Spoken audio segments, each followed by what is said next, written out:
ऊंच से ऊंच बाप द्वारा पालना लेने की, फिर विश्व की पालना करने की, विष्णु कुल की श्रेष्ठ आत्मा बनने की, प्रकृति को परिवर्तन करने की,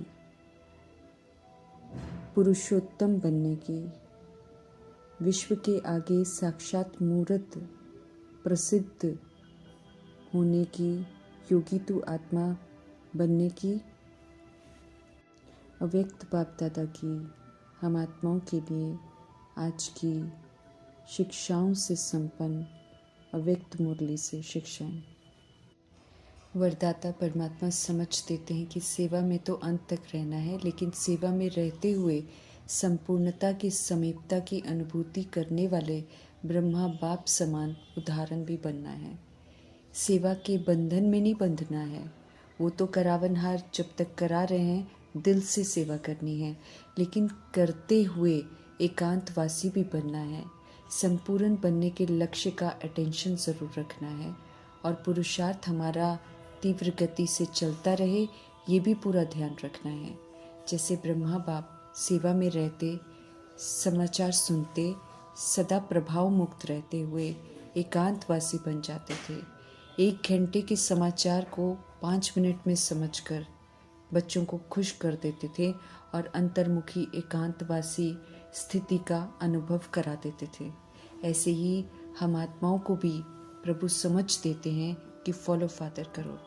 सब कुछ करते हुए भी ब्रह्मा बाप ने कभी नहीं कहा कि मैं बहुत बिजी हूँ, सदा सबके लिए हाजिर रहते थे, बच्चों के आगे उदाहरण बनकर दिखाते थे। ऐसे ही समय प्रमाण अभी इस अभ्यास की बहुत ज़रूरत है। दिल की लगन चाहिए, फिर सेवा करते हुए हम किसी के लिए भी समय निकाल सकते हैं और उनके लिए उदाहरण बन सकते हैं। सेवा में व्यस्त हूँ कहकर दूसरी जिम्मेदारियों से किनारा नहीं करना है। कर्म करते हुए भी हमसे कोई भूल ना हो, इसीलिए कर्म करते हुए योग को अपनाने की विधि प्रभु बताते हैं। तो योग सदा सुप्रीम पावर हाउस से लगा हुआ रहे। कर्म कॉन्शियस होकर कर्म करने से भूलें हो सकती हैं, बोझ अनुभव हो सकता है, लेकिन कर्म करते हुए अगर प्रभु की याद में भी रहते हैं और हम उसे अनुभव करते हैं, तब उसे कर्मयोग कहते हैं। ऐसे कर्मयोगी बनने से फिर कभी भी कोई भूल नहीं होती है। हेवनली गॉड फादर परमपिता परमात्मा के दिल की आश है कि हम सभी आत्माएं सुखी बन जाएं। इसलिए सुखदायी बनने की शिक्षाएं हम आत्माओं को रोज़ देते हैं। उनकी सदा यही चाहना है कि उनके बच्चे लायक बन स्वर्ग के मालिक बने। यकीन दिलाते हैं कि अगर धारणा करके हम शिक्षाओं को अमल में लाएंगे तो यहाँ संगम युग में ही देवताओं की तरह सदा सुखी और सदा हर्षित रहेंगे। स्वर्ग की रचता परमपिता परमात्मा हम आत्माओं के लिए स्वर्ग की सौगात लेकर आए हैं और उसे लेने के लिए राजयोग सिखाते हैं। कर्म इंद्रियों का मालिक बन श्रीमत प्रमाण उनसे हर कार्य कराना है। कनेक्शन निरंतर पावर हाउस से हो, इसका ध्यान रखना है, क्योंकि उनसे ही बल मिलता है ज्ञान गुण शक्तियों को धारण करने का। समझ देते हैं कि बाप को और विश्व के मालिक बने को याद करो। याद से फिर हम लायक बनेंगे। स्वर्ग में बिना क्वालिफाई किए हम जा नहीं सकते हैं। विश्व की रचता हम आत्माओं को विश्व का मालिक बना रहे हैं और हम उनसे शिक्षाएं प्राप्त कर रहे हैं। तो प्रैक्टिकल परिवर्तन हम में आना चाहिए, इसलिए खास ध्यान खिंचवा रहे हैं कि हमारा स्वभाव बहुत फर्स्ट क्लास चाहिए। चलन भी ऐसी चाहिए जो सब कहें कि ये तो जैसे देवता है। मीठा शांत स्वभाव अर्थात देवताई स्वभाव हो। स्पष्ट कर रहे हैं मीठे परमात्मा के ऐसे बच्चों को बाप भी देखकर बड़ा खुश होते हैं। एहसास दिला रहे हैं मीठे परमात्मा की जबकि वे स्वर्ग का मालिक बना रहे हैं, हम आत्माओं पर इतनी मेहनत कर रहे हैं, तो हमें कितना मददगार बनना चाहिए। श्रीमत पर चलकर धारणा कर शिक्षाओं का ताज पहनकर आप भी ही सेवा में हमें लग जाना चाहिए। इस विधि से हम उनके मददगार बन सकते हैं। एक बार चल पड़े ईश्वरीय राहों पर तो कभी भी हमें थकना नहीं है, न कहना है कि फुर्सत नहीं है। किसी भी कार्य को पोस्टपोन नहीं करना है, कल तक के लिए नहीं छोड़ना है। समय पर सब कार्य करने में ही कल्याण है। दिव्यता की सभ्यता सिखाने वाले प्यार के सागर परमपिता परमात्मा जब दैवी चलन देखते हैं बच्चों में तो कुर्बान जाते हैं। ईश्वरीय पढ़ाई को जितना प्रेम से हम सब पढ़ते हैं, अमल में लाते हैं, उतनी फिर हम ऊंची कमाई करते हैं, पद्मा पदमपति बनते हैं, धनवान बनते हैं। जब ऐसा बनते हैं तो मीठे परमात्मा 21 जन्मों के लिए अकूट खजाने से भरपूर कर देते हैं। एक जन्म संगम युग की संपन्नता की अनुभूति का युग है और 2500 वर्ष फिर सुख खनेरे के वर्षे का हक प्राप्त हो जाता है। दुख का वहाँ नाम निशान नहीं होता, कभी अकाले मृत्यु नहीं होती, किसी भी तरह का कोई खौफ नहीं होता है। सदा खुश रहना है, पुराना शरीर छोड़ेंगे तो नई दुनिया में प्रिंस बनेंगे। समझ देते हैं कि पुरानी दुनिया जिसमें कोई ताकत नहीं है, जो कि ख़त्म होने वाली है, उससे ममत्व को मिटाते रहना है, देह को भी भूलते जाना है। निर्बंधन स्वतंत्र हैं हम सब ओरिजिनल में, इसलिए हर तरह की डिपेंडेंसी से खुद को मुक्त कर इंडिपेंडेंट अर्थात स्वतंत्र बनना है। एक शिव पिता परमात्मा के सिवाय कोई और याद ना आए। पुरानी दुनिया से मरजीवा बनना है ताकि वापस घर जाने के लायक और फिर नई दुनिया में आने लायक बनने का अटेंशन रहे। बुद्धि का योग खत्म होने वाली दुनिया से बिल्कुल हटा देना है, शरीर का भान खत्म करते जाना है, तब हम बेदाग बनेंगे। एक की याद में शरीर का अंत हो, ऐसे एकांत के लिए अभी से एक की याद में रहने का अभ्यास हमें पक्का करना है।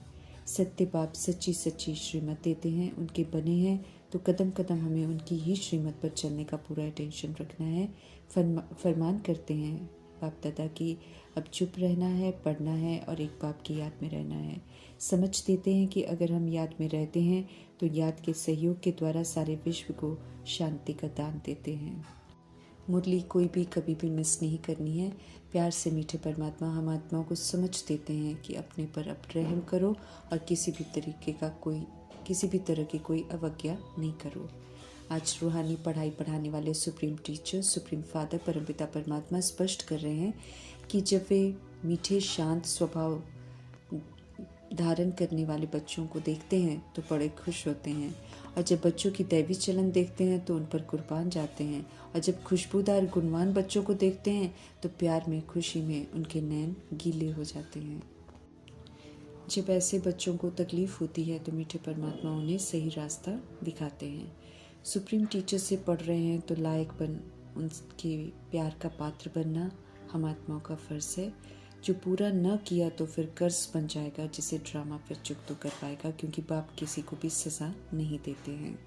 समझ देते हैं कल्याणकारी परमपिता परमात्मा कि हमें इस पुरानी दुनिया में कोई भी आश किसी से नहीं रखनी है। अब तो एक ही श्रेष्ठ आश रखनी है और वो है सुखधाम में जाने की। नहीं तो कहीं भी रुकना नहीं है। कोई साइड सीन, परिस्थिति, ऑपोजिशन, विघ्न से घबराना नहीं है। देखते हुए नहीं देखना है, सुनते हुए नहीं सुनना है, अर्थात प्रभाव मुक्त रहना है और आगे बढ़ते चले जाना है। एक सुखधाम की तरफ ही देखते रहेंगे तो अवस्था हमारी अचल अडोल स्थिर रहेगी। पुनः समझते रहें कि ये दुनिया ख़त्म होनी ही है, सीरियस हालत है इसकी, प्रकृति बहुत गुस्से में है, सब खलास कर देगी, क्योंकि मनुष्य आत्माएं देह अभिमान में बहुत हस्तक्षेप कर रहे हैं। भूल गए हैं कि मेहमान हैं और सृष्टि को गंदा अपवित्र बनाते जा रहे हैं। अधिकार जमा कर तहस नहस कर रहे हैं, अत्याचार पाप करते जा रहे हैं, प्रकृति के जीवों को मारकर खा रहे हैं। इसलिए मीठे परमात्मा के पाठ संपन्न होते ही प्रकृति टूट पड़ेगी और प्राकृतिक आपदाओं से सारी दुनिया को डुबो देगी, मकान तोड़ देगी, अनेक प्रकार से ख़त्म कर देगी सबके शरीरों को। इसका विनाश होना ही है। इसलिए कल्याणकारी परमपिता परमात्मा बोले, इससे बुद्धि का योग हटा दो, अपना सब कुछ प्रभु को इंश्योर कर, उनके डायरेक्शन प्रमाण सब यूज़ कर, सफल कर, सब प्रकार की चिंताओं से मुक्त रहना है। तहे दिल से प्रभु का धन्यवाद करना है। उनकी हम आत्माओं पर अथाह मेहरबानियाँ हैं, कैसे कलयुगी दलदल से निकाल कर हमें सही रास्ता बता रहे हैं, पल पल सावधान कर बड़ी सेफ्टी से विषय वितरणी कलयुगी नदी से पार लेकर जा रहे हैं। मुट्ठी चावल लेकर 100 गुना रिटर्न देते हैं, अथाह ज्ञान धन का खजाना देते हैं, तो अपार खुशी में रहना है। प्रभु के संग रहेंगे तो हृदय शुद्ध होता जाएगा। योगीपन औरों को भी योगी बनाए, परमात्मा संग उनका भी बुद्धि का योग लग जाए, ये शौक होना चाहिए हमें। सावधान कर रहे हैं मीठे परमात्मा कि अगर हमारा देह में मोह है, अगर हमें देह अभिमान रहता है, तो अवस्था हमारी बहुत कच्ची है। आत्म अभिमानी बच्चे ही सच्चे डायमंड अर्थात बेदाग हीरा बनते हैं। इसलिए कल्याणकारी परमपिता परमात्मा समझ देते हैं कि देही अभिमानी बनने का अभ्यास करो और पाप को याद करो। याद के नशे में चकनाचूर हो जाना चाहिए हमें, खुशी में ठंडे ठार हो जाना चाहिए अर्थात शीतल हो जाना चाहिए। ऐसे बच्चों को बड़ी हिफाजत से लेकर जाएंगे मीठे परमात्मा। कल्याणकारी परमपिता परमात्मा उपकार करने वालों पर भी उपकार करते हैं। हम आत्माओं को भी सिखाते हैं कि सुखदाई बनो, सुखदाई बनेंगे तो सुखी बनेंगे, लायक बन स्वर्ग के मालिक बनेंगे। नई दुनिया में जाने का पुरुषार्थ करना है, ड्रामा के राज को अच्छी तरह समझना है, स्वर्ग में चलने लायक जरूर बनना है। तब हम अपना और दूसरों का कल्याण कर सकेंगे। सत्य से परिचित कराकर दुख हरता सुख करता परमपिता परमात्मा हम आत्माओं के दुख दूर कर सुखी बनाते हैं। ऐसे ही हम आत्माओं को भी सभी को परमात्मा से मिला सुख अनुभव कराना है, सबको सुख देना है, सत्य परमात्मा का राइट हैंड बनना है, उनकी श्रीमत प्रमाण चलकर राइटियस बनना है, उनके कल्याणकारी कार्य में हमें पूरा सहयोग देना है। एक की याद रहे अंत में, उसके लिए अभी से निरंतर याद में रहना है। कब्रिस्तान दुनिया में धंधे धोरी के विस्तार या बच्चों के चिंतन में शरीर छूटा तो मुफ्त अपनी बर्बादी कर बैठेंगे। इसलिए अब दैहिक दुनिया और दैहिक यादों से उपराम होना है। आबाद होने और करने का समय है, इसलिए खुदा की अवज्ञा कर खुद को बर्बाद नहीं करना है। अब आत्म अभिमानी बनना है, घर वापस चलने की तैयारी करनी है। धन कमाने के लालच में नहीं रहना है, क्योंकि ये प्रभु को बुला देता है। जैसे प्रजापिता ब्रह्मा ने सब अर्पण कर ट्रस्टी होकर दिखाया, ऐसे हमें भी ट्रस्टी बनना है। सेवा में सब सफल करना है, विघ्नों से हमें बिल्कुल नहीं डरना है। ट्रस्टी बन ईश्वरीय सेवा पर सदा रहना है। परफेक्ट बनाने वाले सुप्रीम टीचर परमपिता परमात्मा हम आत्माओं को स्वयं को चेक करने की विधि स्पष्ट कर रहे हैं। समझ दे रहे हैं कि खुद को चेक कर देखो कि उन्नति की ओर बढ़ते जा रहे हो। सदा लगन में मगन और विघ्न विनाशक ये दोनों निशानियां अनुभव हो रही हैं, या विघ्नों को देखकर विघ्न विनाशक बनने के बजाय विघ्नों को देख अपनी स्टेज से नीचे तो नहीं आ जाते हैं? क्या अनेक प्रकार के आए हुए तूफान हमारी बुद्धि में तूफान तो पैदा नहीं कर देते हैं? क्या तूफान उल्लास बढ़ाते हैं या फिर हलचल बढ़ाते हैं? समझ देते हैं कि अगर तूफान को तूफान समझा तो हलचल होगी, और अगर तोहफा समझा तो उल्लास और हिम्मत का अनुभव करेंगे। चढ़ती कला की ये निशानी है। समझ देते हैं परमात्मा की घबराने की जगह गहराई में जाकर अनुभव के नए नए रत्न इन परीक्षाओं के सागर से प्राप्त करेंगे। तो क्या हम ऐसा अनुभव करते हैं कि ज्ञान रत्न मिलते हैं? ये क्या हो रहा है, क्यों हो रहा है, ऐसे कैसे चलेगा? ये जो संकल्प चलते हैं इसको हलचल कहा जाता है। हलचल के अंदर रत्न समाये हुए हैं। ऊपर से अर्थात बाह्य मुक्ता की दृष्टि और बुद्धि द्वारा देखने से हलचल दिखाई देगी अथवा अनुभव होगी, लेकिन अगर अंतर्मुखी दृष्टि व बुद्धि से देखेंगे तो अनेक प्रकार के ज्ञान रत्न अर्थात पॉइंट्स प्राप्त होंगे। तो हमें चेक करना है कि क्या हम बाह्य मुक्ता में रहते हैं या अंतर्मुखी होकर चलते हैं। फाइनल स्टेज तक पहुंचना है, इसलिए प्रभु चेक करवा रहे हैं कि अगर हम कोई भी बात को देखते या सुनते हुए आश्चर्य करते हैं तो ये फाइनल स्टेज नहीं है। अगर हम ऐसा तो होना नहीं चाहिए, अच्छा जो हुआ वो होना ही चाहिए, अगर ऐसा संकल्प ड्रामा के होने पर भी उत्पन्न होता है तो फिर इसको भी अंश मात्र की हलचल का रूप कहेंगे। ये भी फिर फाइनल स्टेज नहीं है। विघ्न आना तो आवश्यक है, और जितना विघ्न आना आवश्यक है उतना ये बुद्धि में रहेगा तो उतना हर्षित रहेंगे।